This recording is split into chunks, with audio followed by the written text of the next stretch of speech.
Okay. Mic check 1 2 1 2. I am the Y2K collector, and I'm back to tell you that I get it now. I get it. And it's not that I didn't always get it, but I guess it's been so long since I've done it that I've forgotten what the rush of going out and actually game hunting feels like. So I have to, on this evening here, just tell you that if you've ever had a point in your life where you did like to go out and buy video games, whether it was in your youth or if it's been something that you've continued through to adulthood, there is something exciting about doing it, especially when you go to the thrift stores or you go to yard sales, or you just happen to run into someone who's getting ready to get rid of a bunch of games or systems that they no longer use. It's great. And so if you caught my last video, you'll know that I said that I'll have some time this week to actually go out and do some game hunting, and I actually have had some time to check out some thrift stores. And the last time I went to a thrift store, I only found 2 Xbox 360 games. It was BioShock 2 and I think The Age of the Dragon or something. I can't remember what the name was, but check out that video. But yeah, so I talked about that, and with the thrift stores, it's really like a roll of the dice. And here's why, and you'll understand why in this video I feel that way, because I actually had an opportunity to go out again, and I got some pickups here. I went to 2 thrift stores, and then I went to 2 retro game stores. I actually had a bunch of items that I had dug up. Also a bunch of items that I had gotten out of a lot, because I did purchase a big lot today from someone who was getting ready to get rid of a bunch of stuff. So I'll share that in another video, because I got a few cool things that I think you'll appreciate. But yeah, so that happened. So I took a bunch of the stuff from that lot that I wasn't going to keep, and I brought that with me to the retro game stores, because I knew I was going to try to go there to make some trades happen. And on top of that, I figured I'd hit up the 2 thrift stores before going to the retro game stores, just in case I got something that I could also use as trade bait. I was just trying to kill so many birds with one stone, only because me being able to even do this is so rare. And so I tried to really just make the most out of my time. So I went up there with stuff to trade, hit up 2 thrift stores to get more stuff to trade, or even just hit the jackpot, and then took all of that stuff to 2 different game stores to see how much I could get in trade credit so that I could put towards games that I actually want. And so that takes us to where we are now, and I'm going to go through some of them. So at the first thrift store, and I'm just going to go from first I went to the first retro game store.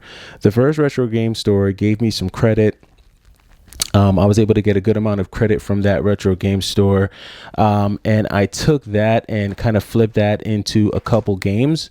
And so you'll be shocked with some of the games that I picked up from that store, but it was 4 games that I picked up, and they took a few things from me. They took in the lot that I got today, I got a Game Boy 3DS, so I was able to trade that off. They took that. They took some PC games I had. They took some GameCube controllers I had. I think I had a GameCube memory card. They took that. They took a bunch of stuff. And then I was able to take that and flip it into some games that I actually wanted. So I'll go through them here real quick with you. So they had this game for the SNES, Wildcats. I will only buy an SNES game really if I happen to run into a cool one at a store, or one that gives me a lot of nostalgia. I have a very small SNES collection, I think under 10 games, but when I saw Wildcats, I said, you know what, yeah, I'm going to go ahead and pick this up. I'm going to go ahead and add this to the collection, because this is a cool one. This game kind of reminds me of Punisher. It has the same kind of feel. And I also have another side-scrolling kind of beat 'em up like this. I have the Marvel War of the Gems. So the SNES for me was great with games like this, and so I picked this up and I got Wildcats. So that's one game that I got from the first retro game store. The second game that I got from them was Turtles 2 Battle Nexus. So Ninja Turtles, I've been really trying to get my Ninja Turtle games up. I have Ninja Turtles Fall of the Foot Clan for the Game Boy. I want to get some of the other Ninja Turtle games on that.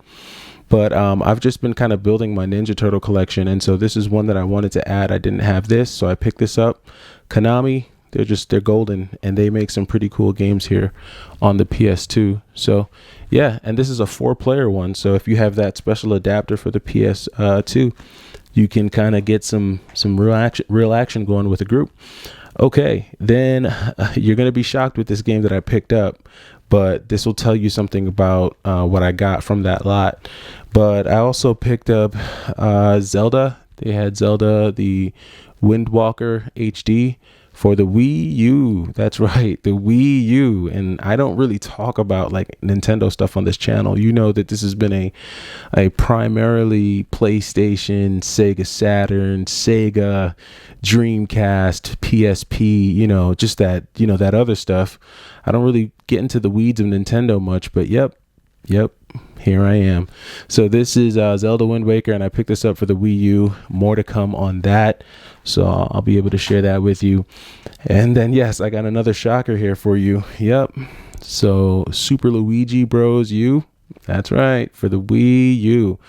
So more to come on that lot that I picked up. Pretty cool lot. I think you'll be stoked by it. But so these are the 4 games that I picked up from the retro game store, which was cool because they took some of the trades that I had. They took some of the stuff that I really didn't want. I mean, this is stuff that I was finding like at my parents' house, like randomly, like, hey, you have this. And I was like, really? Okay, cool. So I took it and I flipped it. So that's cool. And then I went to a thrift store after that. So I'm going to make a long story short. So I got to this thrift store. There were 2 stacks of PS2 games in the thrift store. It was a Goodwill. Walked in, saw the 2 stacks of PS2 games, looked for the lady, said, hey, can I see the PS2 games?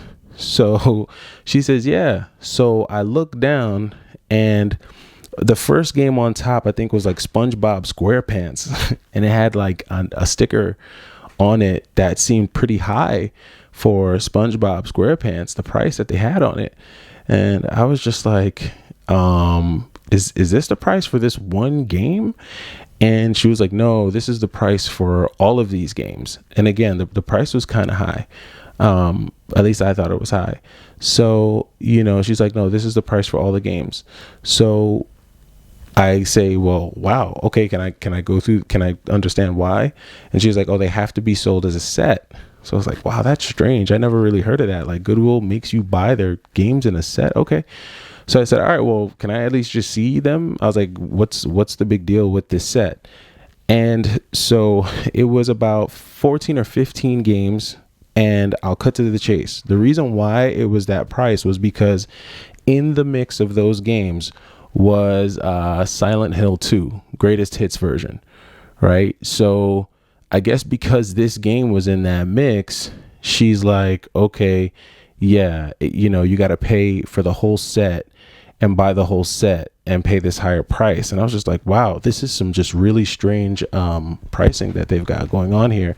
But yeah, so I guess they felt that the game was worth more, and so they decided that they were just going to charge this higher price.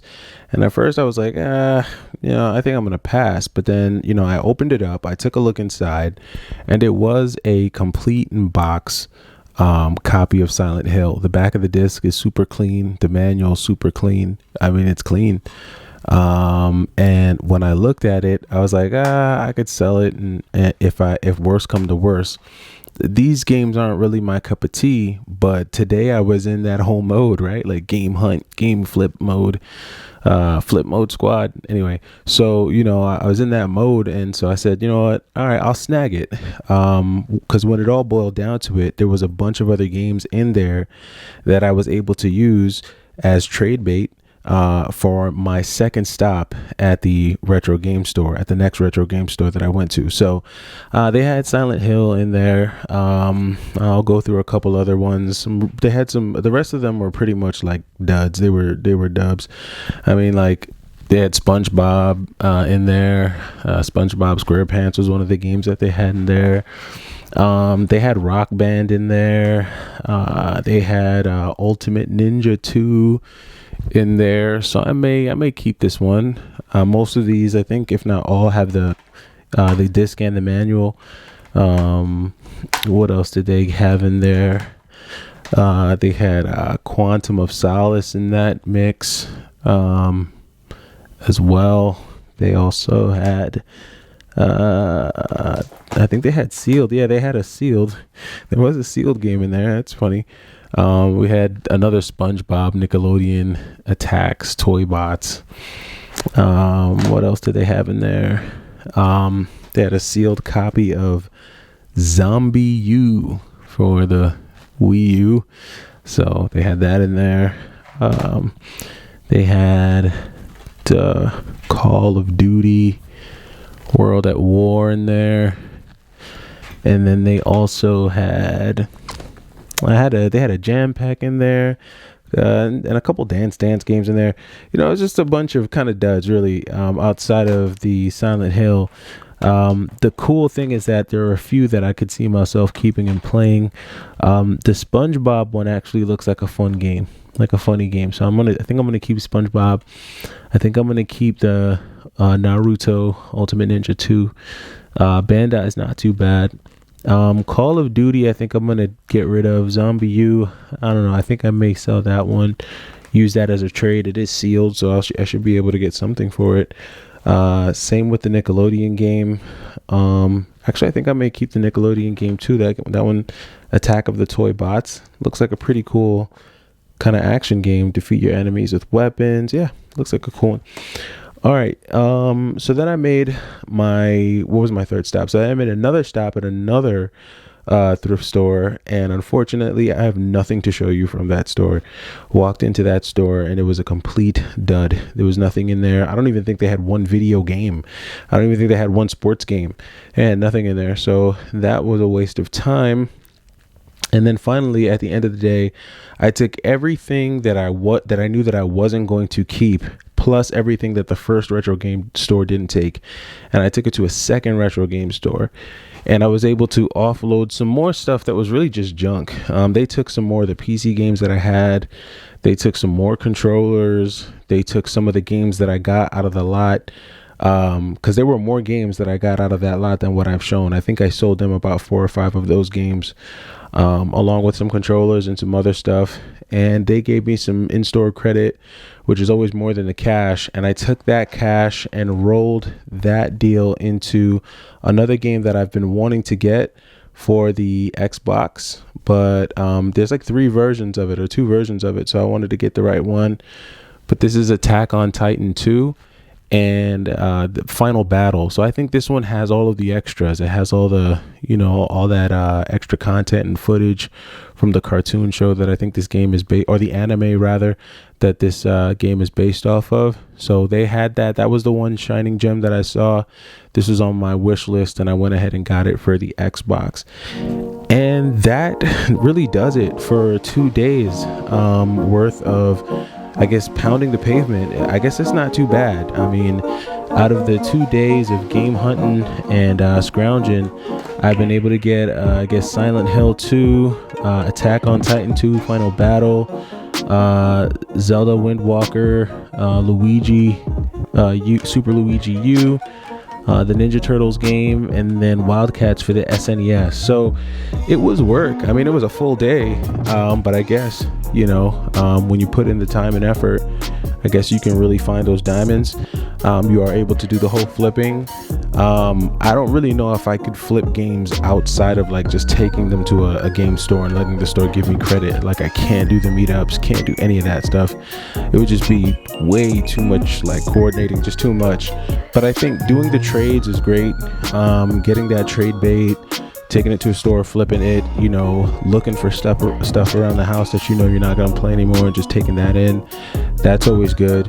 And then just letting people know that you are really serious about this collecting thing, or getting serious at least. The more you talk about it, the more people are going to know that you're into it. and the more they're gonna just say, hey, I got this person, they're probably not gonna play this stuff anymore. And you can offer them something fair. I say garage sale rates, give them garage sale rates and see what they say, and if they take it, great, especially if it's something that they were gonna throw away anyway. So but yeah, so that does it for day 2. Day 2 game hunting was not bad. I'm probably gonna try and pound the pavement a little bit more tomorrow. Not too heavy, not gonna be as extensive as it was today, but I did say I was gonna try to get after it a couple, like pretty much this week. So I'll let you know what I get. Thanks for stopping by. I am the Y2K Collector. Take it easy.